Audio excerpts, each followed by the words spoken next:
Hi, Real Women in Philadelphia. It's Heather from Bay Trail, Alberta calling again, and we're out here today in the rain. We have to make something with rhubarb because my rhubarb is big enough to use now.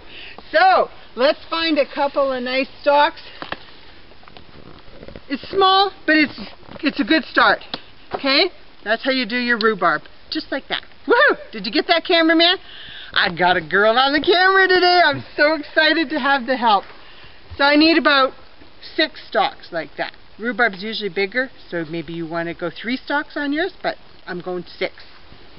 And if you can get the red rhubarb, oh yeah, this is the sweeter stuff. If it wasn't so dirty, I would eat a bite just like this right now, but it's wet, it's dirty, it's got dirt all over it. Winter dirt. Maybe dog dirt, I don't know. Let's go back inside and make something with this rhubarb and our fabulous Philadelphia cream cheese. See you inside. Hi, Real Women in Philadelphia. I'm outside and I always get distracted when I'm out here. I got too many things to play with. Look at these little guys. Aren't these adorable? These are a couple of my little babies.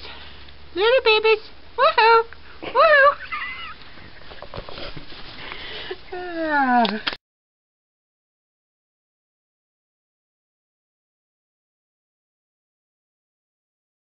Anyway, we're going to do a rhubarb tart. There's actually people here at the farm today and I need to make something for us for lunch. So I decided to start with dessert, because dessert's good. So we're going to do a fresh rhubarb tart with some sugar and some cream cheese in a biscuit crust. Now that might sound a little odd, but it's a good biscuit crust. I practiced last night, and even the herb and garlic biscuit crust last night was really good, and I thought, well, how much better could it be today with just an ordinary regular cream cheese in there. So let's get started. I've got 3 cups of flour in the bowl, a little bit of salt, and a little bit of baking powder. We're going to just mix that up, just so that nobody ends up with like a lump of baking powder. You could sift it. I don't sift.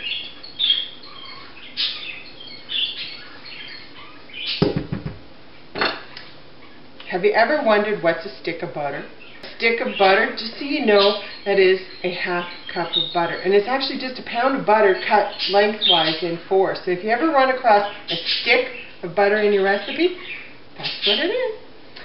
And we're going to add 1 cup, 1 whole 250 gram package of Philadelphia cream cheese. We're going to be getting our hands right in here today, because that's the only way to make biscuits country style. Get them in there. Our butter is still cold, our cream cheese is still cold, and we're going to use some elbow grease. No mechanical devices today. So just take and mix that. It feels so good. It feels so good to connect with your food and just play with it. Yeah. And we want to make sure that we've measured out our milk beforehand. It's really important because our fingers are going to be all messy and cream cheesy and doughy. So there's still lots of lumps, but they're all about the same size. Now let's pour in our milk. Just make a little well in the center. Just, push your stuff to the side. And don't trickle it in. Just go for 3/4 of that milk right off the bat. You know you're going to need that much. And then just start folding that together with your fingertips. And just see, do I need more? Once it starts to form into a nice ball, you'll know you've got enough milk in there. If you've still got a lot of dry stuff at the bottom, add a little more milk. Little bits at a time. You can always add more. You can't take it out.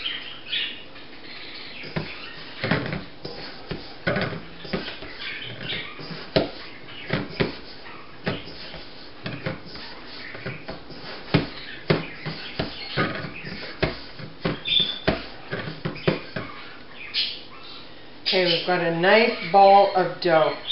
Looks beautiful. I'm going to go and clean up. Let's put our filling together. I cut 6 small stalks of rhubarb. I've added 1 cup of sugar, and the rhubarb is really now nice and juicy. I like it tangy, but if you think you're going to like a little more sugar in there, if you don't like that tang of the rhubarb, which to me is so refreshing, just reminds you that you're alive. If you don't like the tang of the rhubarb, add a little more sugar. I've added 1 cup of sugar. Now I want 1 egg. I'm going to use this beautiful speckled egg. Oh, so pretty. To that egg, we're going to add 1 cup of our spreadable cream cheese. We want it already softened. If you don't have the softened stuff, just use the regular block of cream cheese and then pop it in the microwave and just soften it up. Worry if there's still a couple lumps. It's not going to matter. You're not going to notice it. Okay, let's stir that all up. Okay, we've got our filling ready. We've got our dough ready for our crust. Let's roll those out, get them into the pan, and then get it in the oven.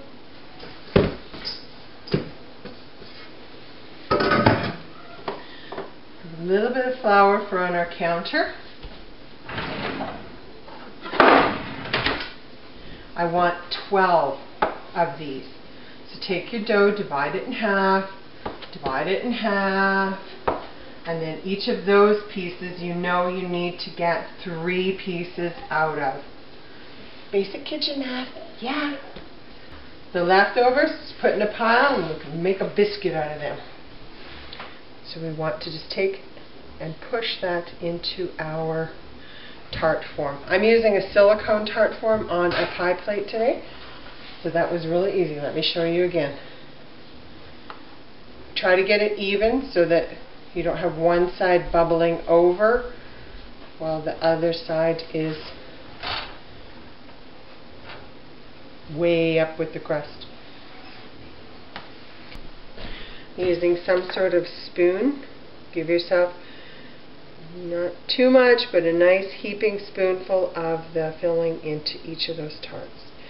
Making sure that you get some rhubarb and some of that cream cheesy juice that's there.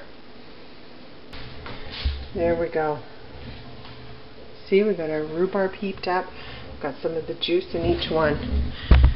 Okay, let's pop that in the oven, and I don't know how long, but we're going to go until they're done.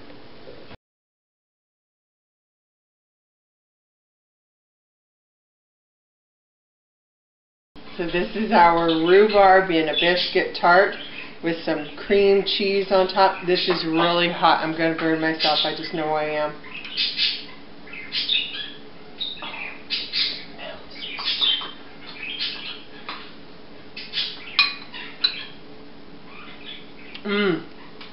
That rhubarb is still so tangy and fresh. It's just absolutely vibrant. For us up here in the north, rhubarb, that's a sure sign of spring, and that's one of our fresh first fruits of the season. So here's looking at you guys. Thanks for joining me again in my kitchen. That bottom crust, it might look a little tough, but I'm just not very good at cutting this with a fork. Sit down and eat this. Relax and enjoy.